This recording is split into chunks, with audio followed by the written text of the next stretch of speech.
La bajante extraordinaria del río Paraná, que no se daba hace 51 años de esta forma, está causando un gran impacto, no solamente ambiental, sino social y económico. Vamos a hablar de eso en escenarios y también del lavado de manos. Sobre todo ahora que estamos en pandemia, nos han vuelto a recordar que tenemos que lavarnos las manos. Pero ¿cómo, cuándo y con qué debemos hacerlos? Esto es Escenarios.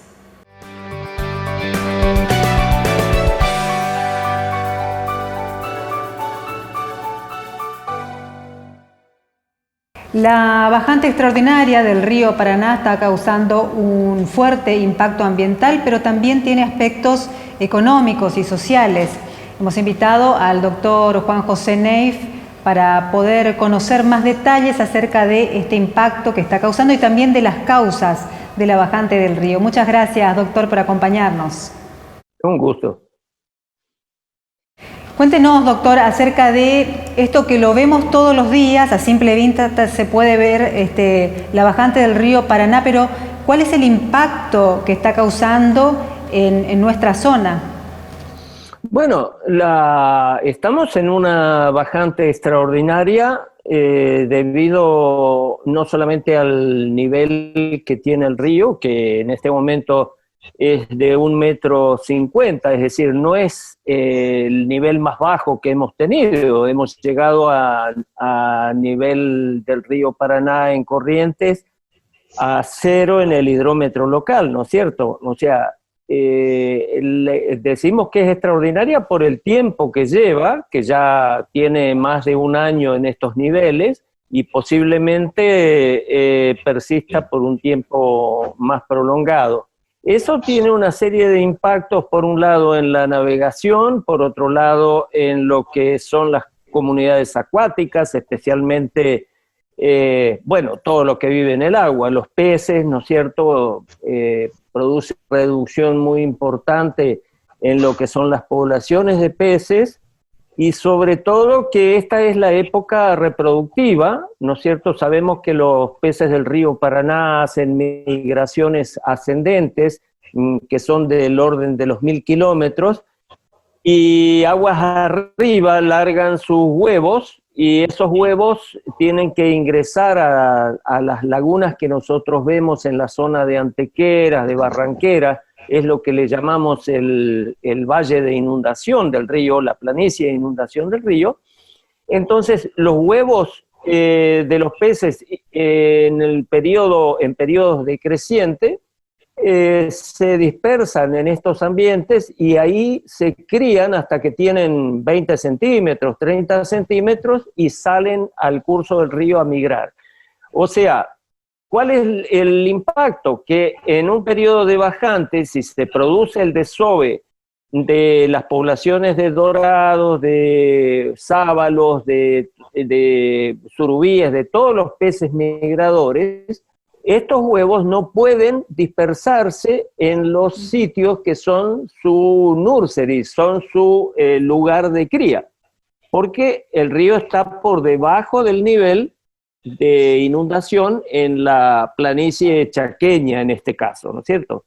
Entonces, no solamente que hay una reducción en el número de peces por efectos de la depredación por aves y de los efectos de la depredación por el hombre, sino que también hay un impacto hacia adelante por pérdida de lo que nosotros denominamos reclutamiento, que es la incorporación de nuevos pececitos, de nuevos peces a la ictiofauna. El tema de la navegación, ¿no es cierto?, se ha amortiguado un poco porque los embalses están largando agua. Nosotros sabemos que los embalses como Itaipú son embalses de acumulación, y para que pueda haber navegación en el tramo bajo, han hecho un acuerdo entre Brasil y Paraguay para alargar agua y que los barcos se puedan desplazar hasta el tramo bajo, porque ya ha habido una pérdida de 300 millones de dólares en la zona de Rosario, por la imposibilidad de cargar los barcos a pleno, los barcos tienen que salir con un tercio, un cuarto de la carga del puerto de Rosario y van al puerto de Quequén a terminar de cargar. Entonces, ese inconveniente para la navegación es un impacto que cuesta mucho dinero, ¿no? Que los terminan pagando los productores. Claro, doctor, con relación a los peces, ¿la veda de pesca puede equilibrar a futuro esta pérdida que seguramente vamos a tener en la fauna actícola? Bueno, debiera haber una veda total en la fauna, en la pesca, para de alguna manera evitar males mayores. Sin embargo, algunas provincias, como Entre Ríos y Buenos Aires, no han acordado una veda total, han restringido los niveles de pesca, pero la pesca se mantiene. Entonces, eso tiene un impacto muy grande. En este momento se debiera prohibir totalmente la pesca para evitar males mayores, ¿no? Claro, esto también afecta a las poblaciones, ¿no? En nuestra zona hay pescadores, bueno, que viven de la pesca, casi de supervivencia, ¿no? Sí, todo lo que es la pesca de subsistencia, que llamamos, podría mantenerse porque es una pesca de poca magnitud. El problema es la pesca comercial con fines de exportación, porque son muchas toneladas, son miles. En el año 2006 se exportaron 46.000 toneladas de peces de la zona baja, ¿no es cierto?, de Rosario, Victoria, esa zona. Y las poblaciones también tienen problemas con las tomas de agua, o sea, el tratamiento del agua es mucho más tedioso en esta época y algunas ciudades como Rosario han tenido que ampliar sus instalaciones, sus bombas, han puesto bombas adicionales en la parte más profunda del río para solucionar este problema. No es el caso de Corrientes, ¿no es cierto?, que tiene buenas tomas de agua, pero sí el caso de Resistencia, donde la llegada del agua del río Paraná es un poco más, más costosa. Por supuesto, San Esteban, que también tiene un viaducto que depende del punto de toma, y ese punto de toma en este momento hay que desplazarlo para poder tener agua de calidad y transportarla hasta los lugares de consumo, de tratamiento y consumo, ¿no? Claro. Claro, son numerosas las consecuencias negativas, digamos, que trae esta bajante del río. Esto, según los estudios que ustedes realizan, ¿se va a prolongar mucho tiempo más? Yo entiendo que se va a prolongar varios meses más, porque esto se produce por la gran seca que hay en toda la cuenca del Plata. Imagínense que en este momento nosotros tenemos 500 milímetros de déficit cuando comparamos lo que llueve y lo que se evapora o se evapotranspira. O sea, el balance hídrico es una relación entre la cantidad de agua que recibe el sistema, estas son las lluvias en nuestro caso, y la cantidad de agua que se va por evaporación o por evapotranspiración. En el caso de Corrientes en algunas ciudades tenemos 500 milímetros de deficiencia entre lluvias y evapotranspiración. Entonces, ¿qué es lo que pasa? Se tiene que llenar primero la reserva del suelo y después tener lluvias de relativa torrencialidad para que el agua empiece a escurrir y se incorpore en las cuencas. Entonces, si nosotros tenemos en este momento 400, 500 milímetros de déficit, mensualmente llueve 100 milímetros, o sea que 100, 150 milímetros puede llover. Entonces quiere decir que podemos tener 2 meses o 3 meses más de aguas bajas o de aguas muy bajas, siempre y cuando el fenómeno de la Niña, que es el fenómeno en el cual se manifiesta periodos más pronunciados de sequía, no perdure por más tiempo. O sea, no sabemos a ciencia cierta cuál es el término de esta gran seca que está sufriendo la Cuenca del Plata, porque las lluvias son fenómenos poco predecibles, son fenómenos estocásticos, ¿no es cierto? Es decir, hay menor cantidad de radiación solar, entonces hay menor evaporación en el mar y hay menor cantidad de lluvias en la Cuenca del Plata. Entonces, al haber menor cantidad de lluvias, hay niveles más bajos en los ríos.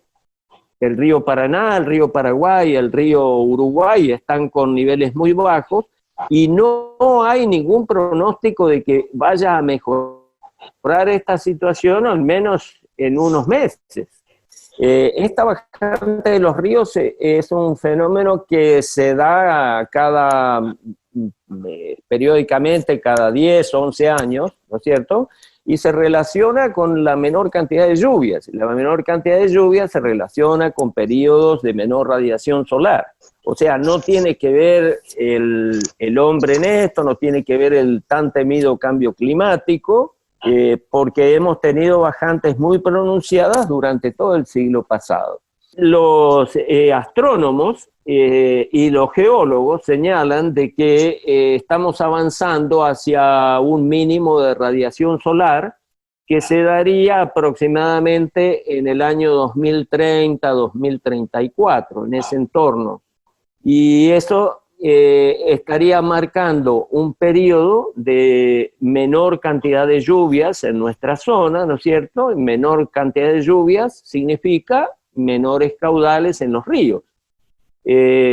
Parece una paradoja, porque si uno escucha los pronósticos que tenemos por los estudios de cambio climático, por los modelos de cambio climático, estaríamos en presencia de un calentamiento de 1,5 grados, 2 grados, ¿no es cierto?, en el periodo en el que estamos hablando, o sea, hasta 2030, 2034, que es lo que estábamos diciendo recién. Pero a ciencia cierta, nadie tiene la verdad sobre el futuro, porque conocemos la información que disponemos es una información de corto término. Cuando decimos 100 años, 120 años, son periodos relativamente cortos como para generar modelos de largo término, ¿cierto? Doctor, muchísimas gracias por habernos acompañado y por habernos informado y dado un panorama más amplio de lo que está pasando con nuestro río. Es un gusto hablar con usted. Muchas gracias. Seguimos en Escenarios.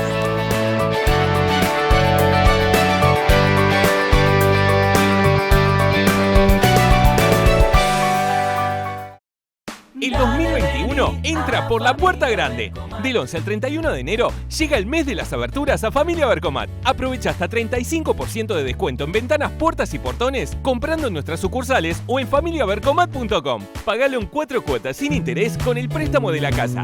Familia Vercomat. Sí, joven. Defensas altas. Y crees que no te va a pasar nada, pero el virus está entre nosotros. Vos ya sabés lo que tenés que hacer. Lavarte las manos, usar barbijo, mantener la distancia, evitar las reuniones. Frenarlo depende de todos. Hacé tu parte. Cuídate. La barrera somos todos. Gobierno provincial. Verte bien. Hoy es un lindo día para verte bien, verte bien.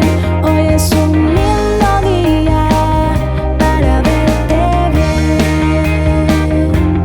Hoy es un lindo día para verte bien.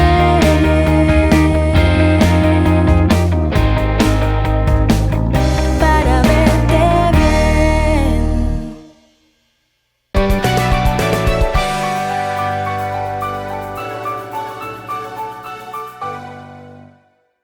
La pandemia por coronavirus volvió a ponernos frente a la necesidad de extremar las precauciones y la higiene fundamentalmente. Y en estos días se cumple el Día mundial del lavado de manos. Así que invitamos a la licenciada Emilce Ortega Maidana, que es coordinadora del Programa Provincial de Control de Infecciones asociadas al cuidado de la salud y que es una especialista en lavado de manos, así que le vamos a aprovechar para preguntarle muchas cosas. ¿Cómo le va, licenciada? Muchas gracias. Buenas tardes, gracias por invitarme, un gusto de haberla conocido y estar en este programa porque es importante hablar sobre esta práctica tan básica y económica. Exactamente. Bueno, primera pregunta, preguntas básicas le voy a hacer. ¿Agua y jabón o alcohol? Las dos cosas. Hablar de higiene de mano, que es una práctica simple, sencilla, que muchas veces se desconoce. ¿En qué consiste la higiene de mano? ¿Cómo se describe? Es el frotado de las manos. Y hay que tener en cuenta, para que esa higiene sea efectiva, tener 3 aspectos fundamentales. ¿Cuáles son esos 3 factores fundamentales que hay que tener presentes siempre cuando uno se higieniza las manos? La ocasión, que son los momentos, la solución y las técnicas. Entonces, si hablo de ocasión y momento, tengo que saber en qué momento me voy a higienizar las manos. Antes de ir a consumir un alimento, después de ir al sanitario, el momento. La Organización Mundial de la Salud describió los 5 momentos en el año 2009-2008, que son 5 los momentos. Yo siempre pregunto, ¿usted conoce sus 5 momentos de higiene de manos? Siempre pregunto, porque eso también se desconoce. Claro. Esos son los momentos. Cuando volvemos de la calle ahora también, ¿no? Sí. Ahora está en auge todo lo que es la higiene de manos. El otro aspecto que hay que tener en cuenta, pilares fundamentales para que la higiene de manos sea efectiva y eficiente y eficaz, es la solución. Entonces eso nos responde a 3 preguntas esto. ¿Cuándo me higienizo las manos? ¿En qué momento? ¿Cuándo? ¿Con qué? ¿Con agua y jabón o alcohol? Es la pregunta que usted me hizo. ¿Utilizo jabón? ¿Qué tipo de jabón? ¿Jabón en barra? ¿Jabón líquido? ¿Qué solución? ¿Utilizo qué tipo de solución? ¿Antiséptica? ¿Cuáles son esas soluciones antisépticas que están en el comercio actualmente para hacer la higiene de manos? Esa es la solución. O sea, que ¿con qué? Y después, ¿cómo? La técnica. No es meter la mano debajo de la canilla o debajo del agua, hacer esto e irse. Tiene todos sus pasos. La higiene de manos con agua y jabón tiene 12 pasos. Y la higiene de manos con alcohol tiene 8 pasos. A ver, 12 pasos, bueno. 12 pasos, pero eso tiene su tiempo, en segundos, para cumplir la técnica. Con agua y jabón. Y con alcohol también segundos. Como si yo tengo las manos visiblemente sucias, obviamente que me tengo que ir al agua y jabón. ¿Por qué? Porque el alcohol fija la materia orgánica de la piel. Entonces, también hay una normativa de cada cuánto yo tengo que ir a higienizarme las manos con agua y jabón. También hay una recomendación. ¿Y cuánto tiempo más o menos? Y eso depende de cada institución. En instituciones de salud, cada institución de salud tiene sus recomendaciones, sus normas, para ver cada cuánto el personal de la salud se tiene que ir a la pileta con agua y jabón. ¿Y qué tipo de jabón? ¿Jabón en barra? ¿Jabón rallado? ¿Jabón polvo? ¿Jabón líquido? Lo que se recomienda es el jabón líquido. Eso de casa, porque también hago mucha educación en la comunidad. Claro. El jabón líquido ese que se compra en el supermercado, cualquiera. Cualquier shampoo. Y específicamente que estamos en la pandemia, que estamos con este coronavirus, que es un virus que tiene una capa protectora lipídica, eso tiene grasa, y con el jabón que tiene detergente se elimina de las manos. Claro. Cualquier jabón líquido, lo más económico. Eso es el lavado de manos social, porque hay 4 tipos, entre 4 y 5 tipos de higiene de manos. Claro. Higiene de mano social, higiene de mano antiséptico, higiene de mano quirúrgico y higiene de mano seco, que es el alcohol. Licenciada, muchísimas gracias por estar con nosotros y bueno, esperemos que a la gente le haya servido esto de ser más consciente y de saber que hay que lavarse las manos permanentemente, de usar jabón líquido en lo posible, de cuándo usar el alcohol. Yo le agradezco también su invitación, así que cuando quiera estoy a disposición, así que muchas gracias. Gracias a usted. Seguimos en escenario.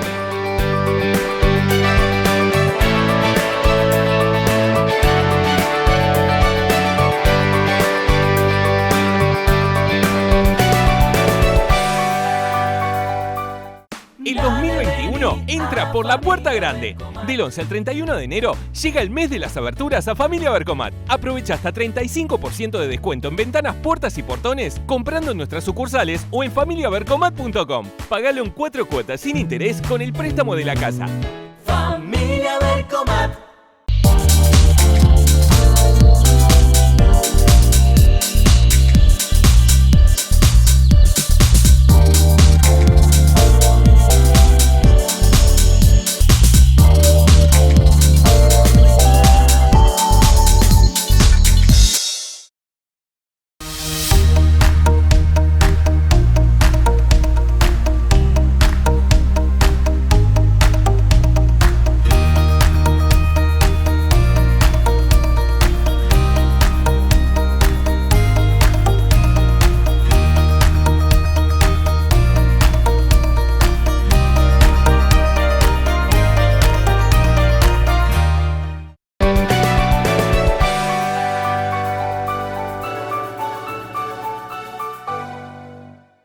Vicegobernador Gustavo Canteros recibió a José Arteaga, director ejecutivo de la CRNT aquí en la Vicegobernación. Así es, en el marco de esta visita regional que están efectuando a las provincias del Chaco, Formosa, Misiones y en este caso particular a la provincia de Corrientes, tuvimos la visita de referentes de la CNRT, que es un organismo de control nacional, y lógicamente existe un esfuerzo mancomunado, conjunto, entre las fuerzas federales, entre nuestras fuerzas policiales y también el organismo nacional. Todo esto a efectos en esta época de pandemia y recobrando la confianza, sobre todo en el transporte público de pasajeros, que tanta falta hace.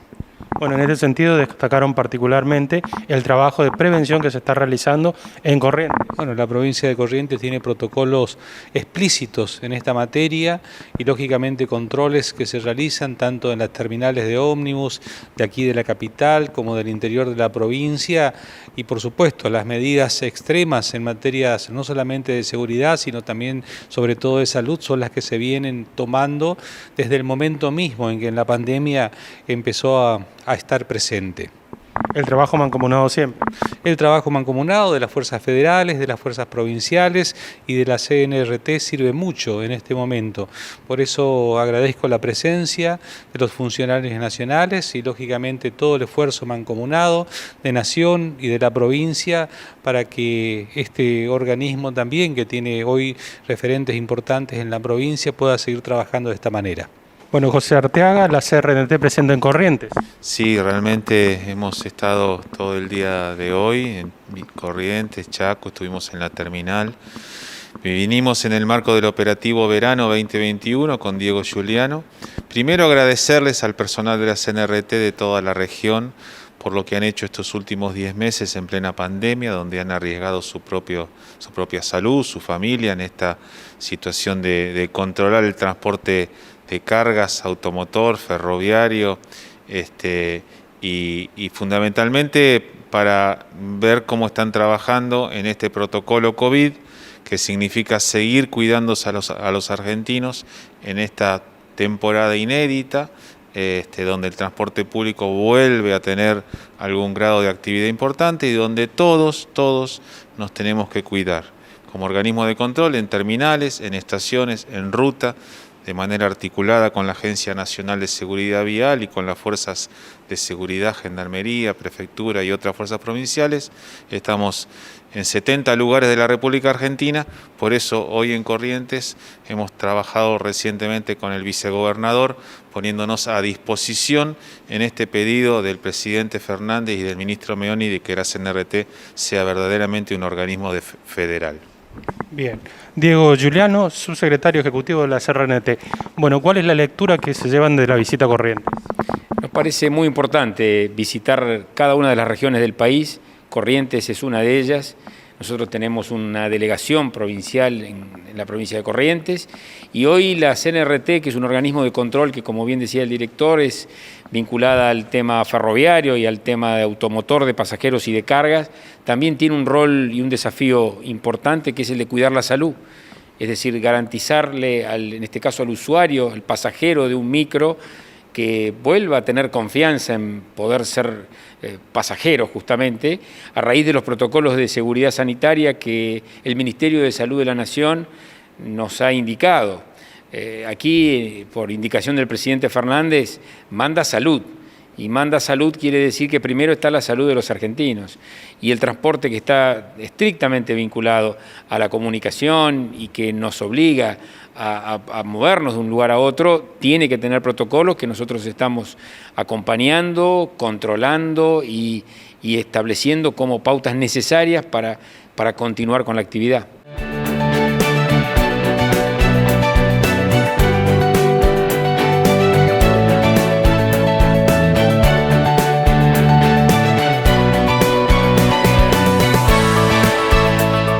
Esperamos el próximo jueves a las 19:30 aquí en Escenarios por T5 Satelital, el canal federal.